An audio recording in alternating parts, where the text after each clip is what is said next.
तो देखिए, मानसून सत्र में भी हमने देखा था कि 25% ही सदन चल पाई थी। अब देखना होगा कि शीतकालीन सत्र में क्या हालात बन पा रही। अंकित, ओवर टू यू।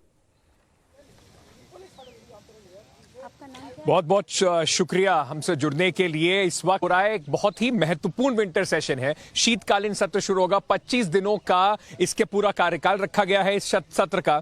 और मेरे साथ इस वक्त भारतीय जनता पार्टी से जगदम्बिका पाल जी भी जुड़ रहे हैं और अपूर्वा जी हैं टीएमसी से। मैं सबसे पहले आप दोनों का स्वागत करना चाहता हूं टाइम्स ऑफ भारत पर और आपसे पूछना चाहता हूं जगदम्बिका पाल जी, कल जिस तरह की एक मीटिंग हुई थी, एक ऑल पार्टी जो मीटिंग हुई थी, उसमें एक बात बड़ी तरीके से स्पष्ट हो गई कि ऑपोजिशन की जो लामबंदी है वो शायद आपके लिए पार्लियामेंट का जो सेशन चलाने के लिए एक दोबारा से चैलेंज के तौर पर सामने जरूर आएगा। नहीं, देखिए, सरकार का प्रयास है कि यह सदन चले।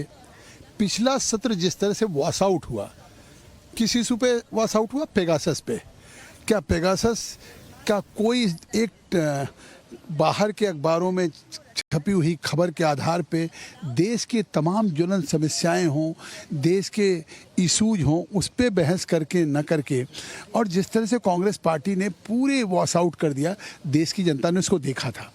आज अगर किसान आंदोलन के लोग, जैसा कि कोई पूरा देश नहीं साथ था, सारे राज्यों में कोई आंदोलन नहीं चल रहा था, इसके बावजूद भी अगर प्रधानमंत्री ने बिना शर्त माफ़ी मांगते हुए और उन्होंने रिपील करने की घोषणा कर दी, और आज जब रिपील करने के लिए पहले दिन ही उस सदन में एजेंडे पे है कि हम तीनों कानून वापस ले रहे हैं, उसके बावजूद भी ये लामबंदी, फिर ये सत्र को वॉश आउट करने की तैयारी, तो शायद देश की जनता माफ़ करेगी। आखिर देश की जनता की गाढ़ी कमाई के एक्सचेकर पे यहाँ पे चर्चा होनी चाहिए, डिबेट, डिस्कशन, डिसीजन। और जब सरकार ये कह रही कि हम हर मुद्दे पे चर्चा करने के लिए तैयार हैं, तो डिसरप्शन किस बात का? मैं दोनों पे आप पे वापस आऊंगा, पेगासस पे भी वापस आऊंगा, कृषि कानून पे भी वापस आऊंगा। अपूर्वा जी कह रहे हैं कि सीधा सीधा देश की जनता जो है वो इस बात को देख रही है कि आप लोग कैसे देश की जनता की गाढ़ी कमाई को सिर्फ विरोध के नाम पर वहां पे आज पार्लियामेंट में खर्च करने के लिए, व्यर्थ करने के लिए आप लोग सब लामबंद हुए। देखिए, देश की जनता 2014 से अच्छे दिन के खोज में, तलाश में लगे हुए हैं। 2014 में जो अच्छे दिन के नारे और जुमले लेके भारतीय जनता पार्टी आए थे, आज बताइए जो पेगासस पर और फार्म लॉ पर हम लोगों ने अगला क्षेत्र में जो हमने मांग की थी कि ये डिस्कशन होने चाहिए, अगर ये तो सिर्फ एक जन का मांग नहीं था, ये टोटल अपोजिशन का मांग था। तो क्या किसान के सामने झुके प्रधानमंत्री जी या भारतीय जनता पार्टी, या 5 राज्य के जो इलेक्शन होने वाले हैं इसके लिए? इस जवाब ले लूंगा, लेकिन ये बताइए जो ये पिछली बार 2 बड़े मुद्दे आप लोगों ने उठाए थे, इस बार उनमें से कम एक मुद्दा प्रधानमंत्री जी कह रहे हैं हमने हल कर दिया, हमने माफी मांग ली, हमने वापस ले लिए, तो अब भी डिसरप्शन की कोई आवश्यकता है क्या? देखिए, हमारे सिर्फ एक मुद्दे नहीं, तृणमूल कांग्रेस, ममता बनर्जी हमेशा पिछड़े के जो भी मुद्दे हैं, जो पब्लिक के मुद्दे हैं, इसको उठाते हैं। आप बताइए, प्राइस राइस, ये सबसे, चाहे कृषि कानून हो, चाहे पेगासस हो, पेगासस की आपने बात कही, कोई पूछ नहीं रहा, सुप्रीम कोर्ट ने उसके ऊपर कमेटी बैठा दी है। फार्म लॉज की आपने बात कही, पूरा पिछला सेशन वॉश आउट हो गया, ये सब आप तब भी कर सकते थे। दिक्कत ये है कि जब तक सरकार को अपनी राजनीति उसमें समझ में नहीं थी, सरकार आगे नहीं बढ़ती, विपक्ष को एंगेज नहीं करती है। नहीं, ये सवाल नहीं है। मैं देश के सामने ये कहना चाहता हूँ कि एग्रीकल्चर रिफॉर्म्स में कब से बात शुरू हुई? बहन से पूछना चाहता हूं कि 2000 से देश के किसानों पे एग्रीकल्चर रिफॉर्म्स की बात हुई। 2003 में पहली बार अटल बिहारी वाजपेयी की सरकार एक मॉडल एपीएमसी कोड लेकर के आई। फिर जब कांग्रेस की सरकार आ गई तो 2005 में स्वामीनाथन की एक कमेटी बनाई गई और उसकी रिपोर्ट आ गई, वो ठंडे बस्ते में थी। आखिर उस एग्रीकल्चर रिफॉर्म को दोबारा फिर जब नरेंद्र मोदी जी प्रधानमंत्री बने, स्वामीनाथन के उस रिपोर्ट को लागू करने का उन्होंने संकल्प दोहराया, कहा कि एमएसपी कम से कम 1.5 गुना होगी। और जिस तरह से प्रधानमंत्री किसान सम्मान निधि पे 6,000 रुपया देश के 10 करोड़ किसानों को दिया, ये तीनों रिफॉर्म जो बिल आए थे, वो तीनों रिफॉर्म्स को सारे स्टेक होल्डर्स के साथ पूरा डिलिब्रेशंस के बाद, यहाँ पे दोनों पार्लियामेंट डिस्कशन के बाद, उसके पहले सारे लोगों से सुझाव लिए गए, और उसके बाद भी ये देश में आखिर किसानों के रिफॉर्म्स के लिए आया। प्रचंड बहुमत वाली सरकार, जिसके ऊपर जिम्मेदारी थी कि अगर उनको इतने अच्छे रिफॉर्म्स हैं तो उसको रिफॉर्म को लागू कराती। आप कह रहे हैं एक बहुत छोटा तबका ऐसा था जो उसके विरोध में था, बाकी लोग, तो क्या वो लोग भी आके सड़कों पर बैठेंगे तब आप उनकी बात सुनेंगे? अगर सरकार को ऐसा ही लगता था तो साल भर का इंतजार क्यों किया? नहीं, अगर आपको ये लगता हो कि किसी चीज़ को लेकर के अगर देश के पूरे तबके को अगर उसके कहीं इंटरेस्ट को किल करे या कुछ भी उठा तो क्या देश में उसका रिएक्शन नहीं होता। वेस्ट बंगाल में कोई किसान आंदोलन चला, मैं कह रहा हूँ कि वहाँ तो दीदी की सरकार है। अगर पंजाब में तो जिस तरीके से स्पॉन्सर्ड किया उस समय की सरकार कांग्रेस ने, लाके यूथ कांग्रेस वालों ने ही ट्रैक्टर जलाया, तो एक तरह से पूरा उसको आप इसको राजनीतिक कह रहे हैं तो फिर ये क्यों ना मान लिया जाए, कि सरकार भी, भारतीय जनता पार्टी ने भी, प्रधानमंत्री जी ने भी जो आगे आने वाले चुनाव हैं उसको विवश होकर ये फैसला लिया। क्योंकि अगर आप ये मान रहे हैं कि बहुत ये पॉलिटिकल स्पॉन्सर्ड पूरा प्रोग्राम था, तो उसके बाद फिर आपको इतनी राजनीति के दबाव में आने की आवश्यकता क्या थी? आपको तो देश ने प्रचंड बहुमत दी। ये दबाव नहीं है। अगर एक प्रधानमंत्री ने पार्लियामेंट से पास होने के बाद आप लगातार अपील कर रहे हैं, 11 बार बैठकें किया, नरेंद्र सिंह तोमर ने, पीयूष गोयल जी ने, अमित शाह जी ने समझाने की कोशिश की कि अगर इसमें एक भी कोई प्राविधान ऐसा हो जो किसानों के हितों के प्रतिकूल हो, हम अमेंडमेंट करने के लिए तैयार हैं।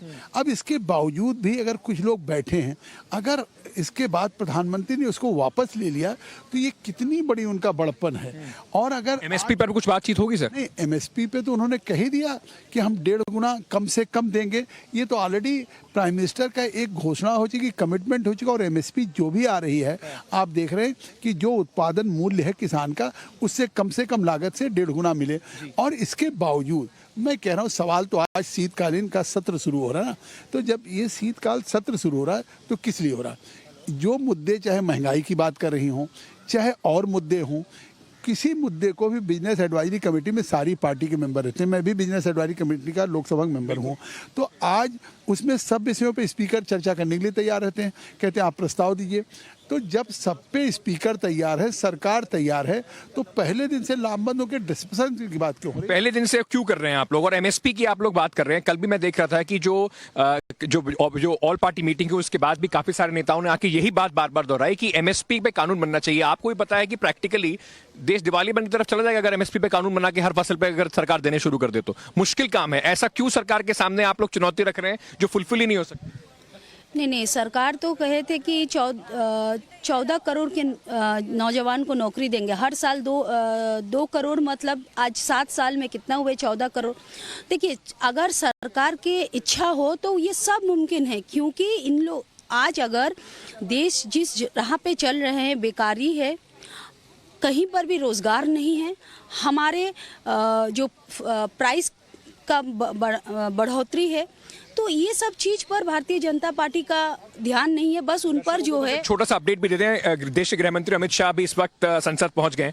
ये जो विजुअल्स आप अपनी स्क्रीन पर देख रहे हैं, वहां पर गृह मंत्री अमित शाह भी आपको दिखाई पड़ रहे होंगे, संसद भवन में पहुंच गए हैं। बहुत ही जिसको अंग्रेजी में कहते हैं क्रूशियल इंपॉर्टेंट सेशन है, जहां पर अभी आज सरकार को कम से कम कोशिश ये करनी होगी जो कृषि कानून वापस लिए गए वो बिल पास हो और उसके साथ साथ कुछ कंसेंसस बने, कुछ किसी तरीके से चीजें आगे बढ़ पाए। जगदीप पाल जी, कंसेंसस की अगर बात करें, कल ऑल पार्टी मीटिंग थी, प्रधानमंत्री जी वहां से नदारद थे। अब ऑपोजिशन को लगता है कि प्रधानमंत्री जी खुद ही पार्लियामेंट्री जो इतनी इंपॉर्टेंट मीटिंग होती है उस पर खुद उनको ध्यान नहीं देते हैं, खुद अगर वहां नहीं आते तो उससे मैसेज जाता है कि उनको फर्क नहीं पड़ता है। अच्छा, हमेशा प्रधानमंत्री जी मौजूद रहते हैं।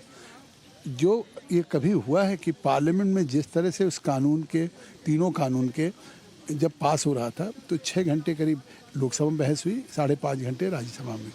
दोनों जगह विपक्ष के लोगों ने चर्चा किया और उसके बाद बहुमत से ये कानून पारित हुआ। बार बार अपील करने के बजाय प्रधानमंत्री के बार बार कहा कि देश के प्रति केवल सत्ता पक्ष जिम्मेदार है, क्या विपक्ष की अकाउंटेबिलिटी नहीं है कि ये लोकसभा का सत्र चले? और अगर लोकसभा का सत्र नहीं चलेगा तो देश की जनता को क्या लगेगा कि जनता की गाढ़ी कमाई का, पैसे का जिस तरह से ये लोकसभा में हंगामा करके और इसको भेंट चढ़ा दे रहे हैं, तो इसके लिए विपक्ष जिम्मेदार होगा। लेकिन इसके बावजूद भी सरकार प्रयास कर रही, पार्लियामेंट्री अफेयर्स मिनिस्टर सब सारे नेताओं से बात कर रहे हैं, स्पीकर साहब या सर्वदलीय, तो मुझे लगता है कुछ तो पहल करें। सदन एक दिन तो चलाएं, सदन में इशूज को उठाएं। इन्हीं चीज़ों पे भाई, जब हम रिपील कर रहे हैं, क्या होता है, कोई कानून लाते हैं तब कानून पे बहस होता है कि हम रिपील अगर कर रहे हैं कि हम कानून, कैबिनेट डिसाइड करे कि हम इस कानून को वापस लें, तो कानून को वापस लेने में तो आज तक कोई चर्चा हुई नहीं। और विरोध किस बात का था?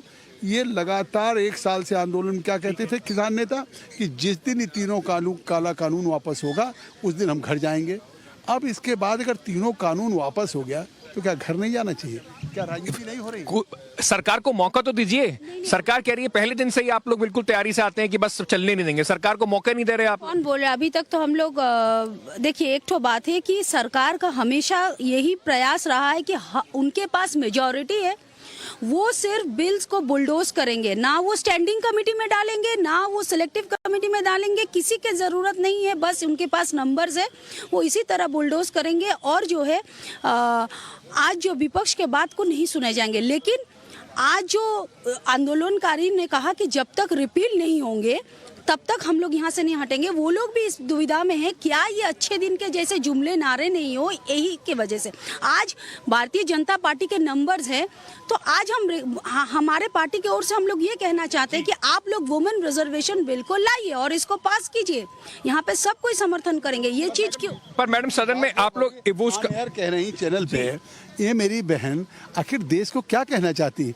ऑन एयर तो आप कह रही महिला रिजर्वेशन बिल आए, ऑन एयर कह रही महंगाई पे डिस्कशन हो, तो महंगाई पे डिस्कशन का बिल कौन प्रस्ताव लेके आएगा? विपक्ष। और विपक्ष प्रस्ताव लेकर के आएगा, निश्चित तौर से स्पीकर या चेयरमैन उसको स्वीकार करेंगे बिजनेस एडवाइजरी कमेटी में। वहाँ लाना नहीं चाहते हैं, देश की जनता को दिखाना चाहते हैं कि महंगाई पे डिस्कशन हो जाए या देश पे। मैं कह रहा हूँ कि आज एक न्यू वेरिएंट अफ्रीका से निकला है।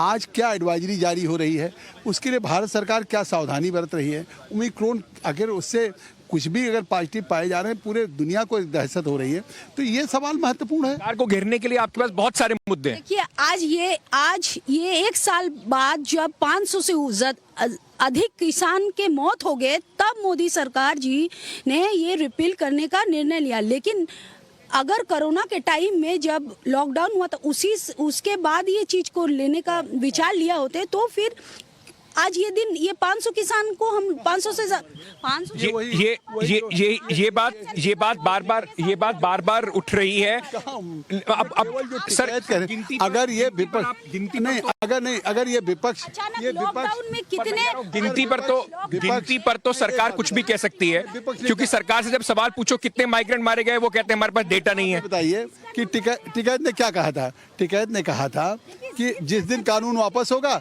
हम घर चले जाएंगे। कानून वापस हो गया, अब कह रहे हैं कि इस पे लिखित। वो मौका तो आपने दिया ना, अब उनको लग रहा है कि आप पीछे हट जाती है सरकार। कोई मौका नहीं दिया है, देश देख रहा है। देश की जनता को के सामने जिस तरीके से सरकार ने कदम उठाए हैं, इसका परिणाम इन लोग सामने आ जाएगा। चलिए, बहुत बहुत शुक्रिया आप दोनों का हमसे जुड़ने के लिए। छोटा सा ब्रेक ले रहे हैं। संसद की पूरी जो गतिविधि है उसके ऊपर हमारी तीखी नजर रहेगी। हर्षवर्धन जी वरिष्ठ पत्रकार हैं, वो भी हमारे साथ जुड़ रहे हैं। वानखेड़े जी भी जुड़ रहे हैं, वरिष्ठ पत्रकार हैं।